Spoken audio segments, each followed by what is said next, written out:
welcome to the 77th episode of Growing Up Geek, the weekly podcast for geek entertainment and nostalgia. My name is Brad, and I am joined this week by my lovely wife, Amber. Hello. And we have a special guest. We're trying new technology here. This is over the speakerphone, a friend of ours. Yeah, well, old technology. We're bringing the 80s to you. This is our friend Melissa. Hello. And she's coming to you. Amber's holding a speakerphone. It's called a cell phone. Oh, my God. I have to explain real quick to the audience. We saw Drag Me to Hell tonight, all three of us, and unfortunately a massive storm kicked in, like in the middle of the movie. Yeah, called tornado / thunderstorm / flooding river. Yes. And and the movie actually cut out in the middle, like just real briefly. Yes. It flashed quickly, and then we were rolling again. I heard like a big wow, was that a scary scene? I know. I'm breathing right now. I'm breathing right into Amber's face.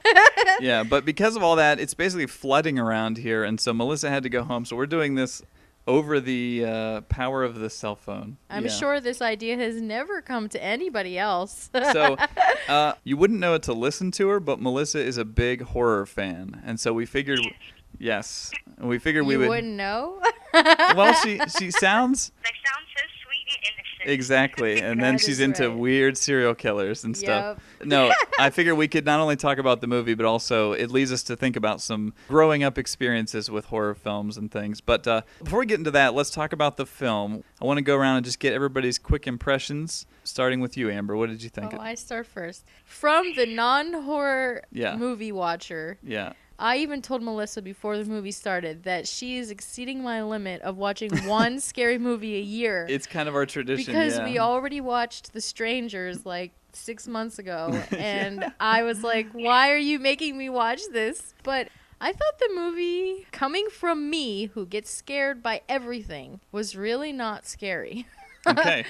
At all. I mean, I jumped maybe twice, but even when I jumped, I expected it to happen. It was just like things that pop up that are going to make you jump no matter what. Yeah. So I just thought it was more supposed to be funny, but it didn't go the full length of being funny. Mm-hmm. Like, it took itself too seriously to be a funny film, but it wasn't good enough to be scary. So that makes it kind of a crappy movie, in my opinion. Okay.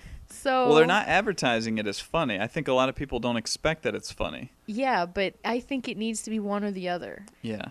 This is coming from Sam Raimi, who, if people know his name, he did Army of Darkness and Evil Dead, which are movies that are known for being scary / funny. Oh, yeah. And I was telling Melissa this earlier, like in Army of Darkness, like a witch appears and then he like uppercuts the witch, you know, like punches the witch into the air. Yeah, I mean, I actually really liked the funny parts. I wish it was more funny than scary, because I felt like its scary effects reminded me of things that I saw in the early 80s. They were cheesy. Like, the effects were really bad. Okay. So let's get Melissa's thoughts on this. Do you agree with that, Melissa, or what did you think as the horror queen? I agree with Amber, actually. Oh, wow. Uh-oh. Pressure's on now. It started out kind of okay. Like, it started out kind of interesting, but towards the middle, it started to get, like, cheesy. Yeah. But not, like, funny cheesy. And then towards the end, it seemed like it started dragging out a lot.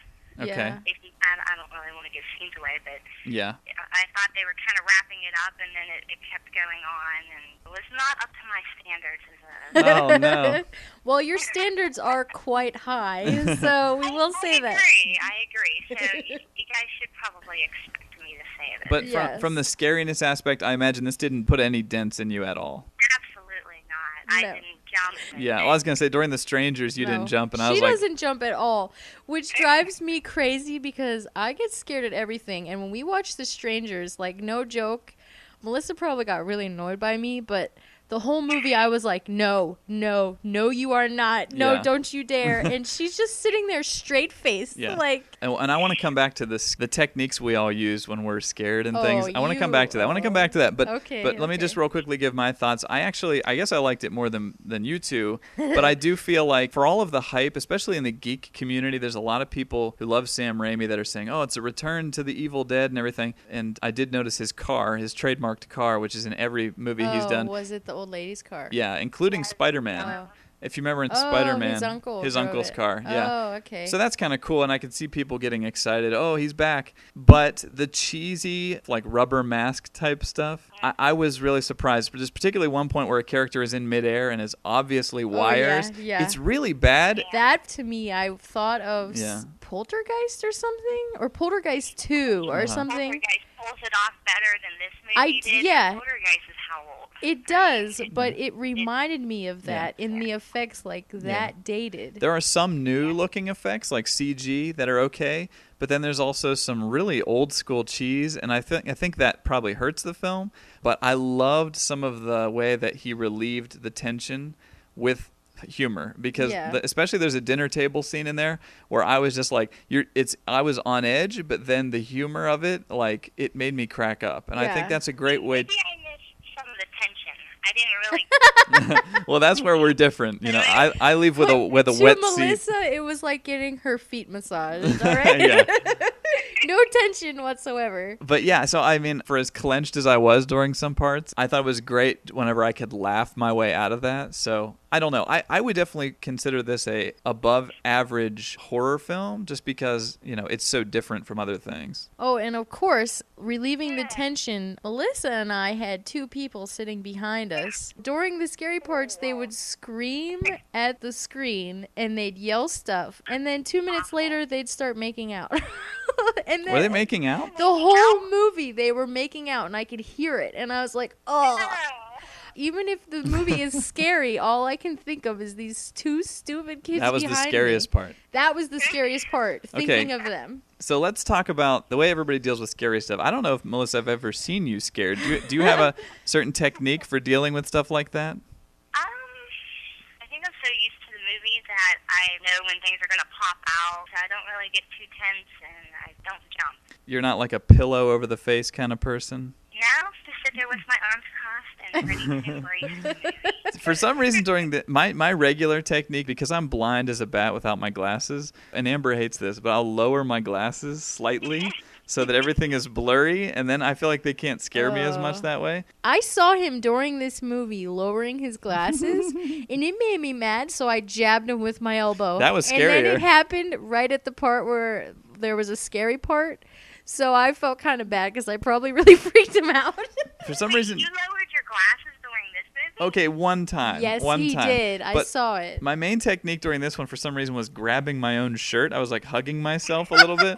I think there was a lot of expectation from all three of us that it would be scarier than it was. Yeah, and I should say, this is a PG-13 movie also. A lot of people think this is like going to be a hard, gory movie. There were maybe like 3 or 4 scares in the movie, and only like one of them actually made me jump. Yeah. Yes, I did. You jumped once. I know. Okay, I'm now, sorry. Amber, do you have a technique that you use during scary stuff? Well, my technique used to be holding your hand, but you screwed that for me because you clenched my hand so hard that it would hurt. And I didn't want to hold your hand because anymore. I'm scared. Yeah, so I actually just squeeze my own hands. I've seen the pillow in the face thing. Well, too. yeah, if I'm at home, yes, I'll put a pillow on my face. But I actually don't really look away. I pretend like I'm going to cover my face, but I don't do that. I have to make, like, for some reason, I have to look. Yeah. But I have the pillow there just to make me feel safer. Yeah. I don't know. Okay, now I wanted to talk about this because during the movie, as I said, there was some kind of thunderclap in real life. And it reminded me of when I was younger and I watched Pet Sematary, my own cat in real life, like, jumped out at me when I was in the kitchen, scared the heck out of me. Have you ever had something where, like, in real life, something happens like that after you see the movie? Kind of. Did you ever hear, like, when the door's starting to close slowly and it's like... Yeah. I've had those moments where I'm sitting here watching something and the door starts to close. Oh, God. That's scary. My brother in college, like, waited for some girls to be watching The Ring. He put on a wig and stood at their window and looked in the window. And I was like, dude. Your brother is evil. I was going to say, that is evil. I would kill him. Oh, my God. I know, as I told him. Scared about something like that. Yeah, well, I hope you'd be scared by that. That's really mean. But I think the ultimate scary circumstance happened to my mom when we were like way young. My mom saw, I think it was Poltergeist, in the theater with my dad. In the movie, there's a girl that gets trapped in the closet and she says, let me out, or something like that. And my mom went to sleep that night and woke up to my sister being locked in my mother's closet, screaming, "Let me out, let me out." And she has horrible. No idea why my sister was in the closet because my sister didn't see the movie. Right. I don't know how that happened. Oh, that's horrible. That is scary. My mom had a similar experience when she saw The Exorcist when she was younger, where this is awesome, but my grandma would always listen to The Rosary on the radio. You know how they play it? And so it was programmed to go off at a certain time, and it was in like the attic. Like the radio was way upstairs, and my mom was sleeping on like the second floor or whatever. And at like 1 a.m. or something, the Rosary starts blasting from the attic, loud. Oh my god! And she had just seen The Exorcist, and she actually saw The Exorcist with her priest, which is really crazy. That's kind of odd. I don't know. I guess he was cool with that, or he thought there was some relevance there. But or he wanted to show how you do an exorcism. I don't know. He's like, it's educational. But the Rosary or he blasting. wanted to learn how to do one.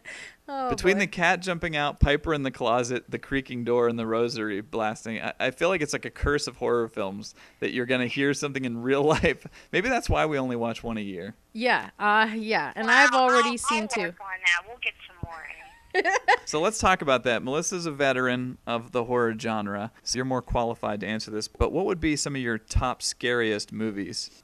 Top scariest movies. Obviously, Pet Sematary, I think, is a good one. Poltergeist is a good one.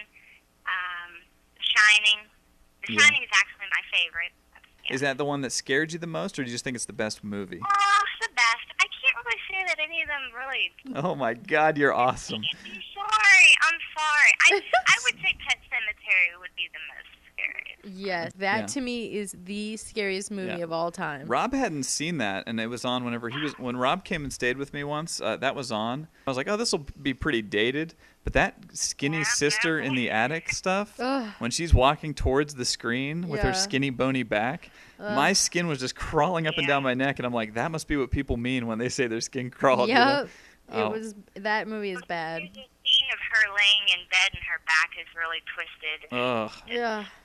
It's a pretty creepy... Yeah, in addition to the Hello Doc, that guy with the brain, the football player kid. Yeah, that to me as a kid, I always, for some reason, thought that guy was going to just show up in my house. Oh, yeah. That if I turned the corner, he was going to be there. Or when you're laying in bed. Yeah, and I'd hear something on the stairs or something. It was probably my cat, but I would go, oh my God, is he coming up the steps to come get me? It's horrible, and dude. Ugh. Excuse me, that's the thing that The Ring does, too. I would say Pet Sematary is probably my third favorite, and I do organize things, so my apologies, but your third favorite, third scariest, I would say. So what's your number two? Probably my number two is The Sixth Sense, and a lot of people would say that's crazy because it's not a horror film strictly, but for the scene when he's in the tent, I got more freaked out by that than probably any other thing I can think of for a single scene. Yeah, that was scary. Yeah, and then like I said, The Ring would probably be at the top for me, and a lot of people didn't think that. I think The Sixth Sense has a lot of scary scenes, like when he gets locked in that like closet thing. Oh yeah. At the birthday party, because you don't see anything. Yeah. Yeah. But you hear the guy saying, help me," and starts like pulling on him, and he comes out with a ripped shirt. Yeah, he has like bruises and stuff, and that is scary that they can hurt him. The dead people they look like regular people. Like the kid actually says, they're not spirits, they're not see-through. So after you see those movies, when you go about your daily life, you're looking at regular people. It's not comforting because that's how they're supposed to look. Yeah. Well, I like a lot of the scenes where they're more real life, like walking through a parking garage. Yeah. Oh, yeah. When you do that stuff in real life, you start to think, like, is this going to be one of the scary moments? You know, you're looking behind your back and thinking, something bad's going to happen. I like more of those scenes because they're more real life. Yeah. And I think they're a lot scarier than all the gory. Yeah, like The Strangers was like home invasion. Yeah. Did you think that was more scary than, like, supernatural stuff? Yes. Because when somebody's standing behind you in your own home and you don't even know that they're there, I think that's scarier than, like, aliens you know it's not real. Right. Yeah. And that's true. I will convince myself, like, you know what? I'm not going to see a zombie. You know what I mean? Like, I'll just sort of logically talk myself out of scares like that. But you're right. A person in your house, I mean, that has happened. You know? That can happen easily. Yeah. I can't beg Amber to watch The Ring with me, even though I do own it. No, I bought that movie and I haven't watched it since. No. But I was going to say, what that movie does with videotapes, I think was also pretty genius, because after you see that, you're like, well, I own videotapes. You know, it's like, to me, that's like the test of a good horror film is afterwards, like, how long do you take it with you? Because I slept with the lights on that night. Like, I could not. I know a friend of mine said he slept on his couch with the lights on. Yeah. Well, I live by myself, and But- I have watched scary movies. Yes. And I usually just go to bed after. Oh, well, That's you awesome. don't count. Now, were you like Amber, where you watched a lot of these as a kid? Because I definitely wasn't allowed to. Yeah, I did watch a lot of them. Maybe not by choice, you know. Mm-hmm. I wanted to stay up late, and the options was to sit in the living room with your parents and watch scary movies. I hid on the side of the couch, and I would ask them to tell me when all the scary scenes were over, and a lot of the time they would say it was over when it wasn't. Oh, Amber had this- I yeah. definitely know. Your aunts. I was forced to watch scary movies, and my aunts would like start the movie, and then they'd pretend like the power went out, and I was scared to death to go upstairs. Yeah, it's the Sixth Sense situation. The kid has to go pee. I was so scared. I was like, I have to go, but I couldn't. Dude, I don't know what possessed your aunts to do that, but you had They an thought education. It was funny. I think you're more traumatized. Yes, I think I'm traumatized. I think that's it. Like, any scary movie scares me to death now. My parents never actually, like, turned the lights out on me or tortured me. Well, Yeah. you should feel glad because it wasn't a fun experience. So when did the serial killer interest start then? I don't necessarily know when it started. That sounds like what a serial killer That would doesn't say. sound good. She always seems so nice. We don't know when it started. Oh, I gosh. was a young child. No, I started watching TV shows where they would do, like, the documentaries on them and stuff like that. Yeah. You've never invited me over to your apartment. And the longer that goes on, the more I start to question, the quiet one. It's always the quiet ones. Have you seen Dexter, by the way? Yes, she has. Yes, I have, and I enjoyed the first 2 seasons of it very much. Yeah, we just started watching that, and it's like, quiet guy seems normal, and then kablam. Mm-hmm. And there are some horror movies that are actually based off of one main serial killer. Yeah. I think his name was Ed Gaines, and they based the movie Texas Chainsaw Massacre, Silence of the Lambs, and Psycho after him. And what did he actually do? Because I've always been curious about that. He would dig up fresh graves, and he would skin the people and make, like, the human clothing out of them, like in Silence of the Lambs. Like, he was making bodysuits and stuff Right. like that. So he's what the Wild Bill character is based off of? Yeah, he was very close to his mother, and I think that's where the whole psycho thing came in.